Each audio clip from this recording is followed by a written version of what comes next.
में लोग क्या बातें कर रहे हैं। देखिए, आज सबसे ज़्यादा जो फौज के बारे में पॉजिटिव रवैये रहे वो पंजाब के अंदर रहे ना।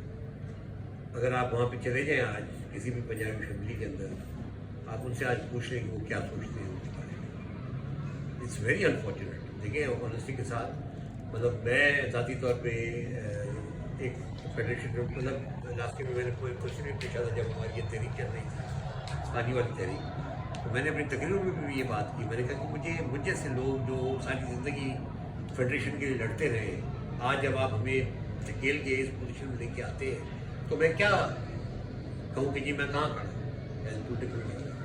क्या मैं अब एंटी फेडरेशन बात करना शुरू कर दूँ? क्वेश्चन ये है कि ये बहुत बड़ा डिलेमा क्रिएट हो रहा है और ये फौज के अपने अंदर भी क्रिएट हो रहा है।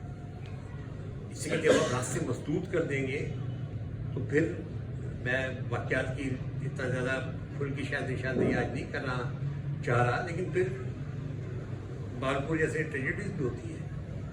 आपको रास्ते नहीं मजबूत करने के जहाँ पे ये महसूस होगी जी बस अब यही है, फिर क्या होता है? फिर जैसा नहीं ने कहा, जो विषय ईजी है वो अपना काम दिखाती है।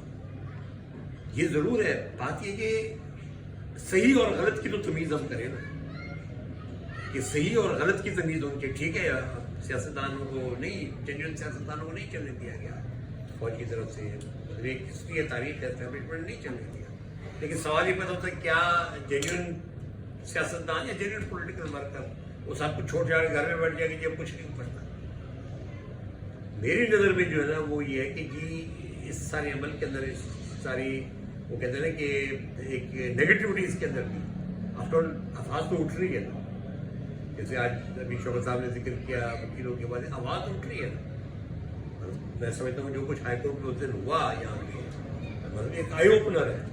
अगर यही चीज़ तवातुर के साथ होना शुरू हो जाए तो फिर आप क्या समझते हैं कि फिर मूवमेंट कहाँ जाएगी? तो मेरी नज़र में ये यकीनन आपकी बात में वजन है और आपकी बात बिल्कुल दुरुस्त है, लेकिन सवाल है फिर उसके रिएक्शन में हमें क्या करना है। मतलब क्या हम ये ना कहेंगे जी ये बोगस पार्लियामेंट मतलब आज हम कि कोई मिडिल का रास्ता बैठ के निकालें, दोनों पार्टियां बैठे मिडिल का रास्ता। आप आवाम की जो आवाम चाहते हैं, आवाम की मेजोरिटी की जो राय है, आप कोई दरमियान का रास्ता निकालें कि भाई जिससे मुल्क को चल सके ना। कम से कम ना आप इधर मुल्क को चलने दे रहे हैं, ना इधर मुल्क चल रहा है। टेररिज्म होता जा रहा है, बढ़ता जा रहा है। टेररिस्ट आप कंट्रोल नहीं कर सक रहे और फिर आप आवाम से ये एक्सपेक्ट करें कि जी आवाम जो हम कह रहे हैं वो यस मैन बन जाए, ऐसे नहीं हो सकता। तो दोनों पार्टियों को सोचना चाहिए ना। पार्लियामेंटेरियन जो है वो भी सोचे और फौज भी सोचे कि भाई कोई दरमियान का रास्ता बैठ के निकाले भी। प्रॉब्लम है कि जिस